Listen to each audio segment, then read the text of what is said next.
ಜಾಗ ಬಿಟ್ಮೇಲೆ ಏನ್ರಿ ಸಮಸ್ಯೆ ನಿಮ್ಗೆ? ಸರ್ವೆ ಮಾಡ್ಕೊಡ್ರಿ. ಸರ್ವೆ ಮಾಡ್ಕೊಟ್ರೆ ನೀವು ಗುದ್ದಿ ಪೂಜೆ ಮಾಡಿ ಫಸ್ಟ್ ನಮ್ಗೆ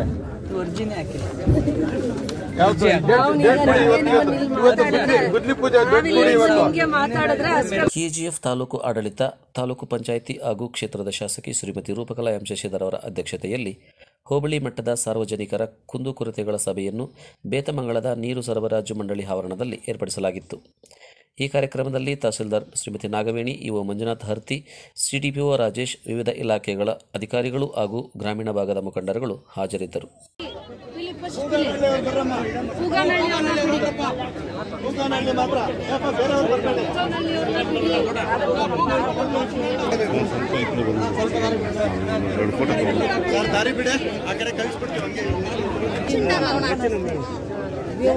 ఈ ఊరికే వాళ్ళని ఎవరిని ఫుడ్ ఇన్స్పెక్టర్ ని మీ ఊరికే 2 దినాల్లో పంపిస్తాం. 20 జనాలు కార్డు లేదు, 20 జనాలు కార్డు లేదు కదా, 20 జనాలకి కార్డు సమస్య ఏమో హెచ్చు తక్కువ ఉంది కార్డుది. ఇప్పుడు ఈడ ఫుడ్ ಇನ್ಸ್ಪೆಕ್ಟರ್ ಎప్పుడు ಏನಪ್ಪ ಶುಕ್ರವಾರದ ಒಳಗಡೆ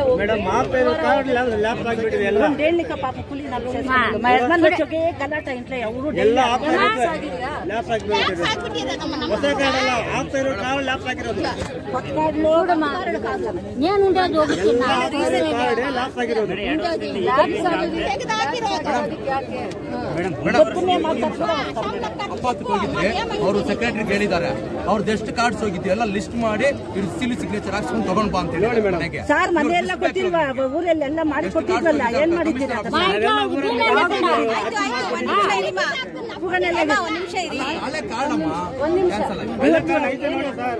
ನನ್ನ ಯಜಮಾನ ಬರ ಇಲ್ಲ ಮೇಡಮ್. ನಿಮ್ದು ಲಿಸ್ಟ್ ಮಾಡ್ತಾರೆ, ನಮ್ ಫುಡ್ ಇನ್ಸ್ಪೆಕ್ಟರ್ ಬರ್ತಾರೆ, ಊರಿಗೆ ಬರ್ತಾರೆ ಪೂಗನಹಳ್ಳಿಗೆ. ನಿಮ್ದು ಇನ್ನು ಯಾರ್ಯಾರ್ದಿದೆ ಎಲ್ಲ ಲಿಸ್ಟ್ ಮಾಡ್ತಾರೆ. 2 ದಿನದಲ್ಲಿ ಲಿಸ್ಟ್ ಮಾಡಿ ಪಟ್ಟಿ ತಗೊಂಡ್ ಬರ್ತಾರೆ. ನಾನ್ ಕಮಿಷನರ್ ಮಾತಾಡಿ ನಿಮ್ಗೆ ಯಾಕೆ ಕ್ಯಾನ್ಸಲ್ ಆಗಿದೆ ಬಗೆಹರಿಸ್ತೀನಿ. ಹೊಸ ಕಾರ್ಡ್ ಅವ್ರು ಮಾಡಕ್ ಆಗಲ್ಲ, ಅದಕ್ಕೆ ಬೇರೆ ಪ್ರೊಸೀಜರ್. ಕ್ಯಾನ್ಸಲ್ ಯಾರ್ದು ಆಗಿದೆ ತರ ಮಾತಾಡ್ತಾ ಇದ್ದೀರಾ. ಹೊಸ ಕಾರ್ಡು ಬೇರೆ ಪ್ರೊಸೀಜರ್. ಹೊಸ ಕಾರ್ಡ್ದು ಈಗ ಏನು ಎಲ್ರದ್ದು ಆದಾಗ ನಿಮ್ದು ಹೊಸ ಕಾರ್ಡ್ ಆಗುತ್ತೆ. ಕ್ಯಾನ್ಸಲೇಷನ್ ಯಾರ್ದಾಗಿದೆ ಇವಾಗ ಫುಡ್ ಇನ್ಸ್ಪೆಕ್ಟರ್ ನಿಮ್ ಜೊತೆ ಕುತ್ಕೊಂಡು ಲಿಸ್ಟ್ ಮಾಡ್ತಾರೆ. ಗುರುವಾರ ಬೆಳಗ್ಗೆ 11 ಗಂಟೆಗೆ ನಿಮ್ಮ ಊರಿಗೆ ಬರ್ತಾರೆ. ಅಲ್ಲಿಂದ ಲಿಸ್ಟ್ ಮಾಡ್ಕೊಂಡು ಬಂದ್ರೆ ನಾನ್ ಕಮಿಷನರ್, ಫುಡ್ಗೆ ಒಂದು ಕಮಿಷನರ್ ಇರ್ತಾರೆ, ಇಡೀ ಸ್ಟೇಟ್ಗೆ ಒಂದು. ಅವ್ರ ಹತ್ರ ಮಾತಾಡಿ ಎಷ್ಟು ಜನ ಕ್ಯಾನ್ಸಲೇಷನ್ ಆಗಿದೆ ಅದನ್ನ ಬಗೆಹರಿಸ್ತೀವಿ. ಹೊಸ ಕಾರ್ಡ್ಗೆ ಬೇರೆ ಪ್ರೊಸೀಜರ್ ಇದೆ, ಅದನ್ನ ಆನ್ಲೈನ್ ಅಲ್ಲಿ ಅಪ್ಲೈ ಮಾಡ್ಕೊಳ್ಳಿ. ಬೇರೆಯವ್ರದ್ದು ಯಾವಾಗ ಹೊಸ ಕಾರ್ಡ್ಗೆ ಅವಕಾಶ ಆಗುತ್ತೆ ಅವತ್ತು ನಿಮ್ದು ಆಗುತ್ತೆ. ಕ್ಯಾನ್ಸಲೇಷನ್ ಮಾತ್ರ ಸೆಟ್ರೇಟ್ ಮಾಡ್ತೀವಿ ನಾವು.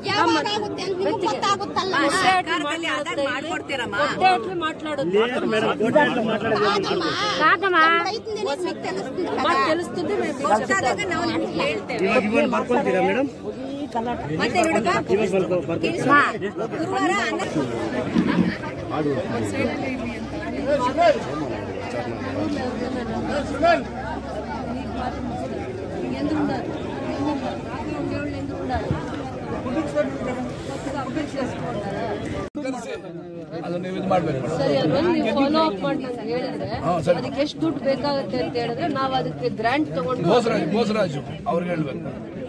ಆ ಮಿನಿಸ್ಟ್ರಿ ಬರುತ್ತೆ ನಮ್ದು ಇದು ಅಲ್ಲ ಜಮೀನಲ್ಲ. ನನ್ಗೇನ್ ಬೇಕಾಗಿಲ್ಲ ಯಾರು ಕೇಳಿದ್ದಕ್ಕೆ ಅದಲ್ಲಪ್ಪ.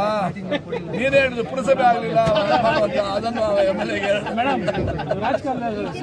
ರಾಜಕಾಲುವೆ ಸರ್ವೆ ಮಾಡಿಸ್ತೀನಪ್ಪ.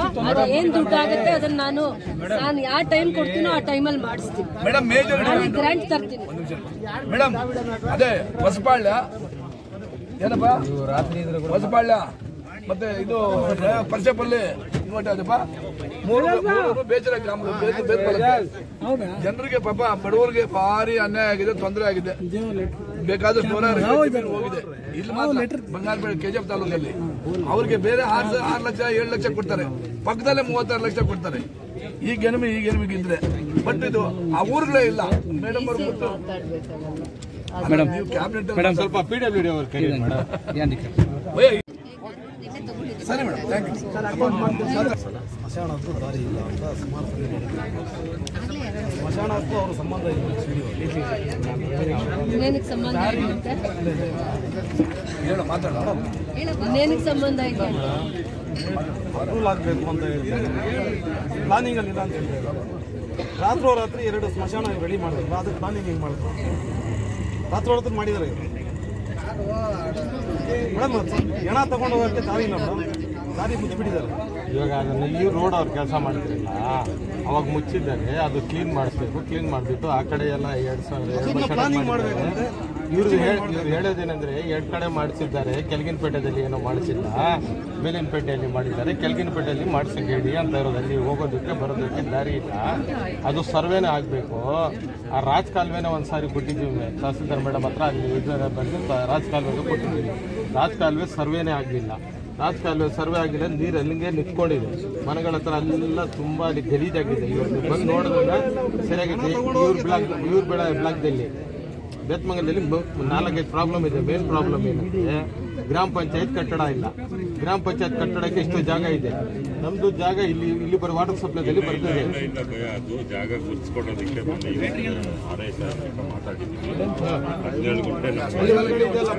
ಇವಾಗೇನು ಸ್ಮಶಾನಕ್ಕೆ ದಾರಿ ಇಡಬೇಕು. ಆ ರಾಜಕಾಲುವೆ ಸರ್ವೆ ಆಗಬೇಕು. ಇನ್ಸ್ಪೆಕ್ಷನ್ ಮಾಡಿ ಅಂತ ಮಾಡಿದ್ರೆ ಪ್ರಾಬ್ಲಮ್. ನಾನು ಬಂದು ಹೇಳಿದ್ದೀನಿ ನೀನ್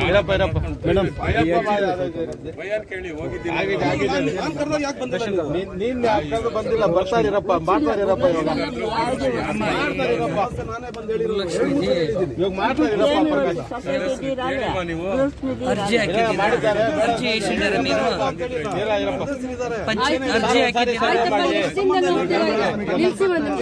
ಎಷ್ಟು ದಿನದಲ್ಲಿ ಹೋಗ್ತೀರಾ? ನಾಳೆನೆ ಹೋಗ್ತಾರೆ. ನಾಳೆ ಹೋಗಿ ಕೆಲಸ ತಗೊಳ್ಳಿ ನೀವು, ಆಯ್ತಾ? ಚರ್ಚೆ ಬೇಡ. ಆಮೇಲೆ ಬೇರೆ ಏನ್ ಕೆಲಸ? ಬೇರೆ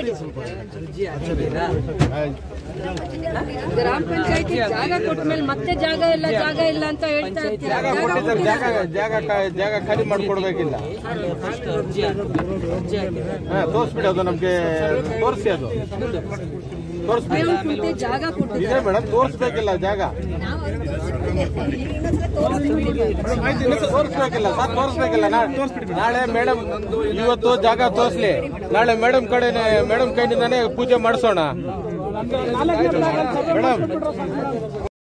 ಇವತ್ತು ಆಕ್ಚುಲಿ ನಾವು ರೆವಿನ್ಯೂ ಸಮಸ್ಯೆಗಳನ್ನ ಬಗೆಹರಿಸಬೇಕು ಹೋಬಳಿ ಹಂತದಲ್ಲಿ ಅಂದ್ಬಿಟ್ಟು ರೆವಿನ್ಯೂದು ಜೊತೆಯಲ್ಲಿ ಆ ಪಂಚಾಯತಿಗೆ ಸಂಬಂಧಪಟ್ಟಿರುವಂಥದ್ದು ಸ್ಮಶಾನಕ್ಕೆ ದಾರಿ ಇಲ್ಲ, ಸ್ಮಶಾನಕ್ಕೆ ಜಾಗ ಇಲ್ಲ, ಸರ್ವೆ ಮಾಡಿಕೊಡ್ಬೇಕು ಅಂತ ಮೇಜರ್ ಇಶ್ಯೂಸ್ನ ನಾವು ಸಾಲ್ವ್ ಮಾಡೋಣ ಅಂತ ಪಂಚಾಯತಿ ಹಂತದ್ದು ಕುಡಿಯೋ ನೀರಿನ ಸಮಸ್ಯೆ ಬರುತ್ತೆ. ಯಾಕಂದರೆ ಅಂದರೆ ಮಾರ್ಚ್ ಏಪ್ರಿಲ್ಗೆ ನಮಗೆ ಕುಡಿಯೋ ನೀರಿನ ಅಭಾವ ಆಗಬಾರ್ದು ಅಂತ ನಾವು ಈ ಭಾಗದಲ್ಲಿ 5ರಿಂದ 6-7 ಪಂಚಾಯತಿಯನ್ನು ಗಮನದಲ್ಲಿಟ್ಕೊಂಡು ಕುಡಿಯೋ ನೀರಿನ ಅಭಾವ ಮತ್ತು ಸಾರ್ವಜನಿಕವಾಗಿ ಕುಂದುಕೊರತೆಗಳು, ಅದಾದಮೇಲೆ ಗ್ಯಾರಂಟಿ ಯೋಜನೆಗಳಲ್ಲಿ ಇನ್ನೂ ಏನು ಕುಂದುಕೊರತೆಗಳಿದ್ದಾವೆ ಅಂತ ಹೇಳ್ಬಿಟ್ಟು ಮೇಜರಾಗಿ ರೆವಿನ್ಯೂದು ರೈತರಿಗೆ ಏನೇನು ಸಂಬಂಧಪಟ್ಟಿರುವಂಥ ಸಮಸ್ಯೆಗಳ ಬಗ್ಗೆ ಇವತ್ತು ವಿಶೇಷವಾಗಿ ನಾವಿದನ್ನು ಎಷ್ಟು ಹಳ್ಳಿಗಳಿಗೆ ಕುಡಿಯೋ ನೀರು ಸಮಸ್ಯೆ ಇದೆ?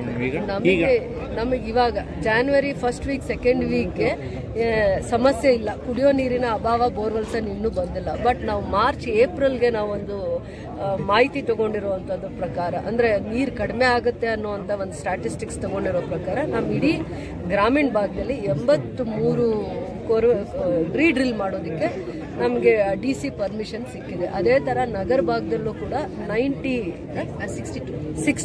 ನಗರ ಭಾಗದಲ್ಲಿ 62, ಗ್ರಾಮೀಣ ಭಾಗದಲ್ಲಿ 83ಗೆ ಅಪ್ರೂವಲ್ ಸಿಕ್ಕಿದೆ. ಅದು ಡ್ರಾಟ್ ಅಂತ ಡಿಕ್ಲೇರ್ ಮಾಡಿದ್ರಲ್ಲ ಡಿಸೆಂಬರಲ್ಲಿ, ಆ ಸಂಬಂಧವಾಗಿ ನಮಗೆ ಎರಡೂ ಕಡೆ ಒಂದು 150ರಿಂದ 160 ಬೋರ್ವೆಲ್ಸ್ಗೆ ರೀಡ್ರಿಲ್ಗೆ DC ಹೆಡ್ ಆಫ್ ಅಕೌಂಟಿಂದ ಈ 2 ತಿಂಗಳಲ್ಲಿ ಡ್ರಿಲ್ ಮಾಡ್ತಾರೆ. ಅದು ಸ್ವಲ್ಪ ಕುಡಿಯೋ ನೀರಿನ ಅಭಾವನ ಸುಧಾರಿಸೋದು. ಬರ ಪರಿಹಾರಕ್ಕೆ ಏನು ದುಡ್ಡೇನು ಎಕ್ಸ್ಟ್ರಾ ಬಂದಿದೆ ಮೇಡಮ್ ಏನಾದ್ರು? ಅಂದ್ರೆ ಬರ ಪರಿಹಾರ ಅಂದ್ರೆ ಕುಡಿಯೋ ನೀರು ಮತ್ತೆ ಹಸುಗಳದು ಎಲ್ಲ ಮೇವು ಅಂತ ಇಂಥದೆಲ್ಲ ಸುಧಾರಿಸೋದಕ್ಕೋಸ್ಕರ ಕೆಲವೊಂದು ಮೀಟಿಂಗ್ ಮಾಡಿಸಿದ್ದಾರೆ. ಸೊ ಅದ್ರಲ್ಲಿ ಒಂದು ಎರಡು ನಾನು ತಹಸೀಲ್ದಾರು ಇಬ್ರು ಖುದ್ದಾಗಿ ಮಾಡಿದ್ದೀವಿ. ಹಸುಗಳಿಗೆಲ್ಲೂ ಮೇವಿನ ಸಮಸ್ಯೆ ಆಗಬಾರ್ದು, ರೈತರನ್ನ ಹೇಗೆ ನಿಭಾಯಿಸಬೇಕು, ಈ ಮೇವರೆಗೂ ಕೂಡ ಜೂನ್ವರೆಗೂ ಅಲ್ಲ, ಮಾರ್ಚ್ ಏಪ್ರಿಲ್ ಮೇ 3 ತಿಂಗಳನ್ನ ಅಭಾವ ಅಂತಾನೆ ಕನ್ಸಿಡರ್ ಮಾಡಿ ಯಾವ ಥರ ಅದನ್ನು ನಿಭಾಯಿಸಬೇಕು ಅಂತ 1-2 ಸಭೆನ ಮಾಡಿದ್ದೀವಿ. ಅದರಲ್ಲಿ ಜಾಗೃತಿ ವಹಿಸಿ ನಾವು ಲಿಸ್ಟ್ ಫಸ್ಟಲ್ಲೇ ಕೊಟ್ಟಿದ್ದೀವಿ ಕುಡಿಯೋ ನೀರಿನ ಒಂದು ವಿಚಾರಕ್ಕೆ. ಅದು ಬರೀ ಹಳ್ಳಿಗಳಲ್ಲೇ ಅಲ್ಲ, ಜಾನುವಾರುಗಳಿಗೂ ಕೂಡ ಕುಡಿಯೋ ನೀರಿನ ಸಮಸ್ಯೆ ಆಗಬಾರ್ದು ಅಂತ ದೂರದೃಷ್ಟಿಯಿಂದ ಮಾಡಿದ್ದು. ಇವತ್ತು ವಿಶೇಷವಾಗಿ ಜನಸಾಮಾನ್ಯರ ಮಧ್ಯೆ ಇರುವಂಥ ಸಮಸ್ಯೆಗಳಿಗೆ ಕುತ್ಕೊಳ್ಳೋಣ, ಪರಿಹಾರ ಹುಡ್ಕೋಣ. ಅಲ್ಲೇ ಇದ್ರೆ ಪ್ರತಿ ಸತಿ ಅಲ್ಲಿ ಹುಡ್ಕೊಂಡ್ಬರ್ತಾರೆ ಜನ. ಹೋಬಳಿ ಹಂತದಲ್ಲಿ ಕುತ್ಕೊಳ್ಳೋಣ, ಒಂದು 5-6 ಪಂಚಾಯತಿಗೆ ಅನುಕೂಲ ಆಗುವಂಥ ಜಾಗದಲ್ಲಿ ರೆವಿನ್ಯೂ ಡಿಪಾರ್ಟ್ಮೆಂಟು ಎಲ್ಲ ಡಿಪಾರ್ಟ್ಮೆಂಟು ಕೂತಿದ್ವಿ. ಮೇಡಮ್, ಜನತಾ ದರ್ಶನ ಕೊಟ್ರಲ್ಲ ಅವಾಗ, ಅದರಲ್ಲಿ ಎಷ್ಟು ಅರ್ಜಿಗಳು ಇದ್ರು ಇತ್ಯರ್ಥ? ನಿಮಗೆ ಮತ್ತೆ ಜನತಾ ದರ್ಶನ ಮಾಡುವಂತ ಸಂದರ್ಭದಲ್ಲಿ ಎಷ್ಟು ಅರ್ಜಿ ಬಂದಿದೆ, 15 ದಿವಸ ಟೈಮ್ ಕೊಟ್ಟಿದ್ದಲ್ಲ, ಎಷ್ಟು ಅರ್ಜಿ ಬಂದಿದೆ, ಖಂಡಿತವಾಗೂ ಅದ್ರಲ್ಲಿ ಎಷ್ಟೋ ಸಮಸ್ಯೆಗಳು, ಹೌದು, ಎಷ್ಟೋ 80% ಇತ್ಯರ್ಥ ಆಗಿದೆ. ಕೆಲವೊಂದು ಸಮಸ್ಯೆಗಳು ಎಲ್ಲಿರುತ್ತೆ ಅಂದ್ರೆ ಕೋರ್ಟ್ ಅಲ್ಲಿ ಇರುವಂತವನ್ನ ನಾವು ಇತ್ಯರ್ಥ ಮಾಡಕ್ಕಾಗಲ್ಲ. ರೆವಿನ್ಯೂ ಮ್ಯಾಟರ್ಸ್ ಅಲ್ಲಿ ಯಾರು ಅಪ್ಲಿಕೆಂಟ್ ಏನಿರ್ತಾನೆ ಕೋರ್ಟ್ಗೆ ಹೋಗಿರ್ತಾನೆ, ಅಪ್ಲಿಕೆಂಟ್ ಯಾರು ಕೋರ್ಟ್ಗೆ ಹೋಗಿರ್ತಾರೆ ಅಂತ ಸಮಸ್ಯೆಗಳನ್ನ ನಾವು ಬಗೆಹರಿಸಕ್ಕೆ ಆಗಲ್ಲ. ಅದಾದ್ಮೇಲೆ ಜಾಗ ದುರಸ್ತಿ ವಿಚಾರವಾಗಿ ಇನ್ನೊಂದು ಏನೇನು ಸಮಸ್ಯೆಗಳಿದಾವೆ ರೆವಿನ್ಯೂದು ಸೂಕ್ಷ್ಮ, ಅತಿ ಸೂಕ್ಷ್ಮ ಇರೋದನ್ನ ಮಾತ್ರ ಪೆಂಡಿಂಗ್ ಇಟ್ಟು ಮಿಕ್ಕಿದ್ ಯಾವ್ಯಾವ ಇತಿಮಿತಿಗೆ ಬರುತ್ತೆ ಅವನ್ನ ಬಗೆಹರಿಸುವಂತ ಎಲ್ಲಾ ಪ್ರಯತ್ನ. ಸಾಗುವಳಿ ಚೀಟಿ ಕೊಟ್ರಲ್ಲ ಅವ್ರದೆಲ್ಲ ಅವ್ರಿಗೆ ಮಾಡ್ತೀವಿ ನಾವು. ಈಗ ಇದು ಯಾವಾಗ ಆಯ್ತು, ಇವಾಗ ಮಾಡ್ತೀವಿ. ನೆಕ್ಸ್ಟ್ ಕಮಿಟಿ ಕುತ್ಕೊಳ್ಳಿಲ್ವಲ್ಲ, ನಮ್ಗೆ ಸರ್ಕಾರದಿಂದ ಕಮಿಟಿ ಆಗಿರೋದು ಮೊನ್ನೆ ಅಷ್ಟೇ. ಫಸ್ಟ್ ಮೀಟಿಂಗ್ ಆದಾಗ ಯಾರಿಗಿಂದ ಸಾಗುವಳಿ ಕೊಟ್ಟಿದ್ವಿ ಅದು ಫಸ್ಟ್ ಅಜೆಂಡಾ ಅಲ್ಲಿ ತಗೊಂಡು ಅವ್ರದ್ದೆಲ್ಲ ಖಾತಾದ ಏನೇನು ಸಮಸ್ಯೆ ಇದೆ ಅವ್ರು ಮತ್ತೆ ಓಡಾಡಬಾರ್ದು ವರ್ಷಾನ್ಗಟ್ಲೆ, ಅದನ್ನೇ ಪ್ರಿಯಾರಿಟಿಯಲ್ಲಿ ಮಾಡ್ತೀವಿ. ಅದಾದ್ಮೇಲೆ ನೆಕ್ಸ್ಟ್ ಯಾರ್ದು ಪೆಂಡಿಂಗ್ ಇತ್ತು, 53 ಯಾರ್ದು ಪೆಂಡಿಂಗ್ ಇದೆ, 57 ಯಾರ್ದು ಪೆಂಡಿಂಗ್ ಇದೆ, ಬೇರೆ ಬೇರೆ ಎಲ್ಲ ಸಮಸ್ಯೆಗಳನ್ನು ಕೂಡ ನಾವು ಈಗ ಹಂತ ಹಂತವಾಗಿ. ಇದಕ್ಕೆ ಮುಂಚೆ ಸ್ವಲ್ಪ ನಮಗೆ ರೆವಿನ್ಯೂ ಡಿಪಾರ್ಟ್ಮೆಂಟ್ದು ನಮಗೆ ರೆಕಾರ್ಡ್ ರೂಮ್ ಕರೆಕ್ಟಾಗಿ ಶಿಫ್ಟ್ ಆಗಿರಲಿಲ್ಲ.